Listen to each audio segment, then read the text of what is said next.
Well, hello everyone and welcome on back to the channel. Hope that you're having a fabulous day out there. Thank you so much for being here. As we continue on and move on into the next track, Led Zeppelin 2, I'm really curious about this one, the Lemon song. And I appropriately have my fruit here for the backdrop. Before we get into this track, which like I said, I'm very curious to hear if this one's going to leave us sweet or sour. I literally just finished working out. I just got out the shower, so I might be sweating slightly profusely. I'm just cooling down right now. And listen, I have like a tea tree minty kind of body wash. I love that tingly feeling. And I accidentally got some in my eye. And my eye is burning right now. So my eye kind of has a little bit of a lemon juice kind of flavor in it right now. Anyways, let's go ahead and listen to the track. We'll talk about it after. Let's go.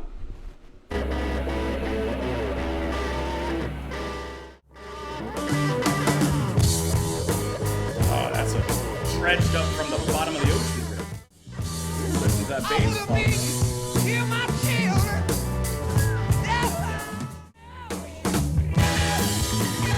Well, who brought the party? People tell me, baby, can't be satisfied. And back to the party.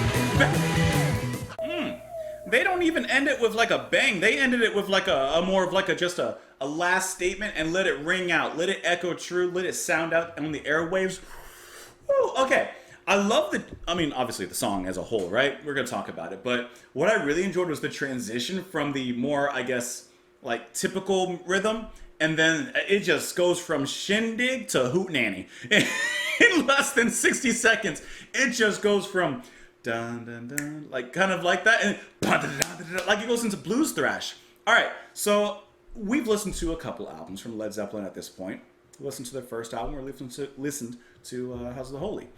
I mentioned it a lot when we listened to the first album, but it's really cool hearing their brand of blues, their progression and evolution, taking blues, and of course going into a more harder rock direction, but something that's very specific to them. And then later on, of course, even expanding that further, even touching on some progressive motifs every once in a while. And I think that's really cool to listen to in a track like this, where you can clearly hear the instrumentation, the rhythm. It all comes down and boils down, if you do, to the elements of blues, especially Paul Jones' bass, which he plays the same notes as like you would hear in a blues track, but he plays them with a certain kind of flow, sometimes an aggression, especially in the faster points. I love the way that he and Bonham work together. For example, I mentioned it during the track, but there's that little moment where you get a snare fill, and the way that they like harmonize so perfectly together. Oh, it's just so tasty. It makes it a heavy but very groovy moment as well. Obviously, Page, the guitar.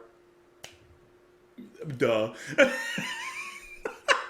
I mentioned it during as well, but I really enjoy how he shreds, no doubt. He's not afraid to shred it out, give you some lettuce, but at the same time, he pulls it back. He gives you some respite. In the moment where I said where the music really cools down, he takes you from your feet to your knees in the audience.